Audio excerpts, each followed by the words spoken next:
ഭിന്നശേഷി മേഖലയിൽ കേരളം നമ്പർ 1 ആണ് എന്നാണ് പറയുന്നത്. ഇതിനെപ്പറ്റി ലോകസഞ്ചാരി എന്ന നിലയിൽ അങ്ങയുടെ കാഴ്ചപ്പാട് എന്താണ്? ഭിന്നശേഷിക്കാർക്ക് വേണ്ടിയുള്ള സൗകര്യങ്ങൾ ഒരുക്കുന്നതിൽ ലോകത്തിലെ നമ്പർ 1 അല്ല നമ്മൾ. അത് സത്യമാണ്.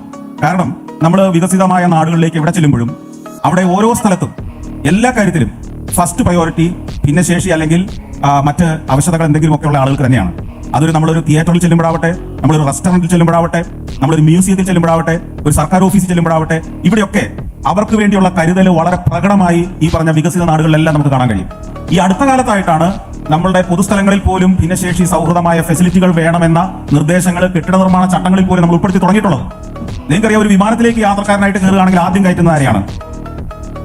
അല്ലെ, അസിസ്റ്റൻസ് ആവശ്യമുള്ള ആളുകളെയാണ് ആദ്യം കയറ്റുന്നത്. അവർ കയറി അവരെ സ്വസ്ഥമായിട്ട് ഇരുന്നെന്ന് ഉറപ്പുവരുത്തിയതിനു ശേഷം മാത്രമേ ഫസ്റ്റ് ക്ലാസ്സുകാരനെയും ബിസിനസ് ക്ലാസ്സുകാരനെയും വിമാനത്തിൽ കയറ്റുള്ളൂ. എന്നാൽ നമ്മുടെ പൊതു ഗതാഗത സംവിധാനങ്ങളിൽ, നമ്മുടെ ട്രെയിനുകളിൽ, നമ്മുടെ ബസ്സുകളിൽ എന്താണ് ആ സ്ഥിതി? ഭിന്നശേഷി സൗഹൃദമായ രീതിയിൽ ഇനിയും നമ്മൾ മാറേണ്ടിയിരിക്കുന്നു.